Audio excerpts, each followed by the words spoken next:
매일 성경 묵상 나눔입니다. 2월 1일 수요일입니다. 오늘 본문은 마태복음 7장 1절에서 12절입니다. 본문을 읽습니다. 비판을 받지 아니하려거든 비판하지 말라. 너희가 비판하는 그 비판으로 너희가 비판을 받을 것이요 너희가 헤아리는 그 헤아림으로 너희가 헤아림을 받을 것이니라. 어찌하여 형제의 눈 속에 있는 티는 보고 내 눈 속에 있는 들보는 깨닫지 못하느냐.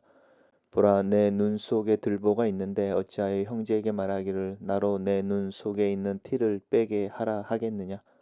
외식하는 자여 먼저 내 눈 속에 들보를 빼어라. 그 후에야 밝히 보고 형제의 눈 속에 티를 빼어 주리라. 거룩한 것을 개에게 주지 말며 너희 진주를 돼지에게 던지지 말라. 그들이 그것을 발로 밟고 돌이켜 너희를 찢어 상하게 할까 염려하라. 구하라 그리하면 너희에게 주실 것이요 찾으라 그리하면 찾아낼 것이요 문을 두드리라 그리하면 너희에게 열릴 것이니 구하는 이마다 받을 것이요 찾는 이는 찾아낼 것이요 두드리는 이에게는 열릴 것이니라. 너희 중에 누가 아들이 떡을 달라 하는데 돌을 주며 생선을 달라 하는데 뱀을 줄 사람이 있겠느냐.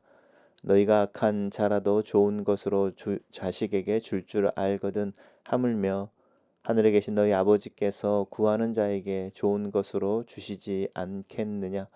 그러므로 무엇이든지 남에게 대접을 받고자 하는 대로 너희도 남을 대접하라.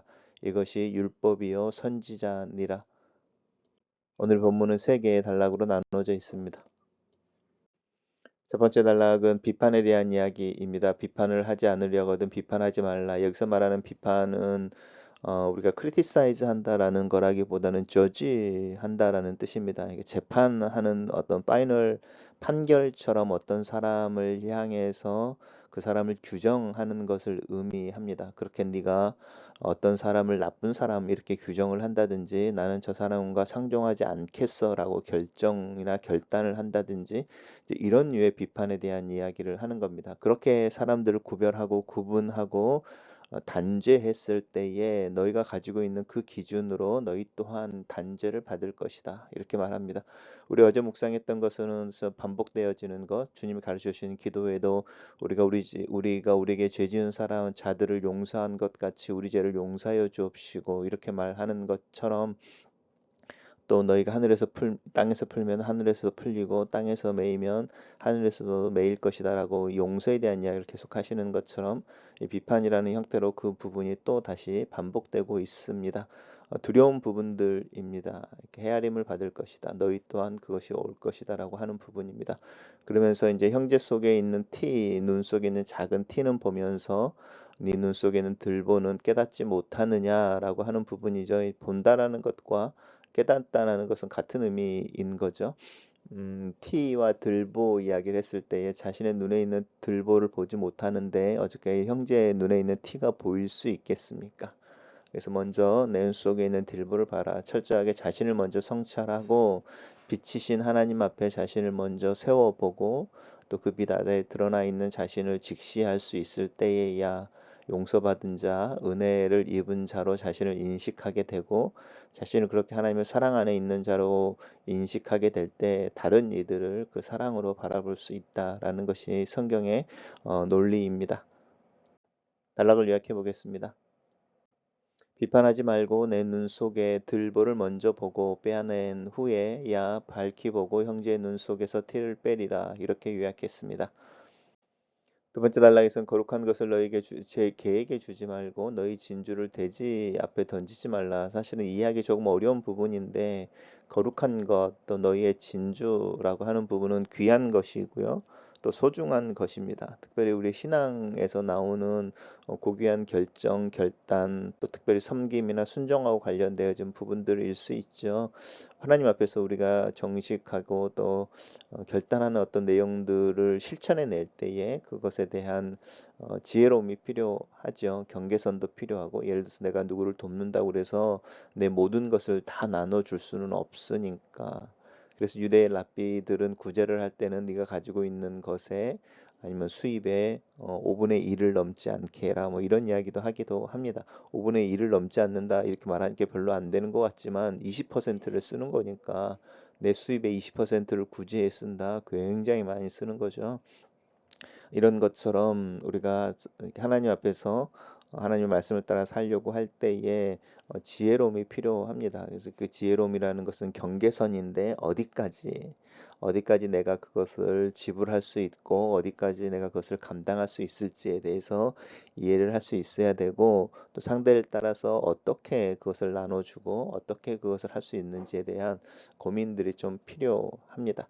그렇지 않으면은 예수를 믿고 그 선한 마음 때문에 오히려 상처를 더 많이 받는 경우가 있습니다. 단락을 요약해 보겠습니다. 거룩한 것을 그에게 너희 진주를 돼지 앞에 던지지 말라. 이렇게 요약해 봤습니다. 마지막에서는 이제 구하라라고 하는 부분이고요. 또 찾으라라고 하는 부분이고 문을 두드리라 하는 부분인데 사실은 같은 이야기를 하는 것이죠. 근데 이제 무엇을 구할 것인지, 무엇을 찾을 것인지, 무엇을 위해서 문을 두드릴 것인지라고 하는 부분은 우리가 좀 고민을 해봐야 합니다. 영어 성경은 재밌게 이 구하는 걸 ask, 찾는 것을 seek, 그 다음에 두드리는 것은 knock 이렇게 해서 숫자 그 단어의 알파벳 숫자가 3개, 4개, 5개 이렇게 확장되고 그 ask, seek, 그 다음에 knock의 앞자리를 묶으면 다시 ask가 되는 굉장히 재미있는 형태로 이 본문을 영어로 번역해내고 있습니다. 어쨌든 구하라, 찾으라, 문을 두드리라, 무엇을이라고 하는 부분은 우리가 이미 마태복음 6장에서 보지 않았나 이런 생각이 듭니다. 하나님의 나라와 그의 의라고 하는 부분들이고요. 그렇게 구할 때 받게 될 것이고 찾는 이가 찾을 것이고 두드릴 때 열릴 것이다라고 하는 부분이죠. 그러면서 이제 하물며라는 이야기가 나오죠. 하물며라고 하는 것 그 앞에 있는 내용을 이제 일반적인 이야기를 하고 이제 그것에 비해서 훨씬 더 중요한 이야기를 할 때 하물며라는 단어를 쓴다고 말씀드렸죠. 그래서 너희 중에 떡을 달라고 하는 아이가 있을 때 돌을 주는 부모가 어디 있느냐, 생선을 달라고 우는데 뱀을 주는 부모가 어디 있느냐라고 말하면서 악한 자라도 좋은 것을 자식에게 줄 안다. 그런데 하나님은 너희들과 전혀 차원이 다른 존재이신데 그분이 구하는 자에게 좋은 것으로 주지 않으시겠느냐라고 하는 부분입니다. 그럼 결국 여기서 구하는 자라고 하는 것은 이 앞에서 이제 아들, 자식이 나왔으니까 내 아버지께 구하는 자와 이렇게 아버지, 하늘에 계신 아버지 하나님과 구하는 자의 관계는 어떤 관계이겠습니까? 굉장히 친밀하고 이 자식 같은 관계라는 전제가 있지요. 그리고 그 부모와 자식의 관계보다 더 뛰어넘는 어떤 친밀한 관계라는 게 이 구하는 자라는 개념 속에 있습니다. 그래서 좋은 것으로 주신다는 거죠. 이 좋은 것이라고 하는 것은 그 자식에게 정말 필요한 것, 그 자식이 원하는 것보다 훨씬 더 그 자식에게 적합한 것, 이제 이런 의미일 수 있죠. 그러므로 무엇이든지 남에게 대접을 받고자 하는 대로 남을 대접하라. 이것이 율법이고 선지자다. 이렇게 말하는데 호의라는 부분입니다. 이 호의라고 하는 부분이 제일 그 일생에서 발견되어지는 실천했던 이가 바로 아브라함이죠. 그래서 아브라함은 부지불식간에 손님을 대접하는 중에 천사를 대접했다. 이렇게 성경은 말하고 있습니다. 무엇인지 남에게 대접을 받고자 하는 대로 너희도 남을 대접하라. 이 부분은 이제 결국은 구제나 호의를 베푸는 부분들인데 내 안에 넉넉함이 있지 않으면 그게 물질적인 넉넉함이든 마음의 넉넉함이든 아니면 자신에 대한 하나님과 관계 속에서 자신에 대한 넉넉함이든 풍성함을 가지고 있지 않으면 사실은 베풀 수 없죠. 근데 이 베푸는 것에 대해서 이야기하고 있고 또 무엇인지 남에게 대접받게 한다는 이 남이라고 하는 것이 남남을 의미하지 않고 타인을 의미할 때 내 앞에 서 있는 다른 존재를 이야기할 때 사실은 하나님도 이 남이라는 개념 속에 들어갈 수 있다는 거 한번 생각해 보시면 좋겠습니다. 단락을 요약해 보겠습니다. 찾으라 구하라 두드리라 하늘에 계신 너희 아버지께서 구하는 자에게 좋은 것을 주실 것이다. 이렇게 요약했습니다. 제가 참고하는 매일 성경 묵상에 나와 있는 묵상 내용입니다. 예수님은 비판하지 말라고 하십니다. 비판과 정죄는 무조건 금하시는 것은 아닙니다. 타인의 잘못에 예민하고 나의 허물에는 관대한 태도를 지적하시는 것입니다. 남의 실수를 손가락질하여 내 약점은 들키지 않았다는 안도감을 확인하려고 하는 못된 습성을 버리라고 하시는 것입니다. 나만의 선입견과 제한된 지식으로 누군가를 정죄할 때 나도 누군가에게 그리고 하나님께 판단을 받는 것을 기억해야 합니다. 남의 눈에 끼어 있는 나무 파편을 지적하기 전에 내 눈에 커다란 석가래가 끼어 있음을 기억하라고 예수님이 가르치십니다. 내 연약함의 크기를 직시할 때 비로소 하나님의 자비와 용서가 얼마나 필요한지 알게 됩니다. 그리고 그런 가난한 마음으로 다른 지체들을 대할 때 그들의 연약함은 비판의 대상이 아니라 기도의 대상이 될 것입니다.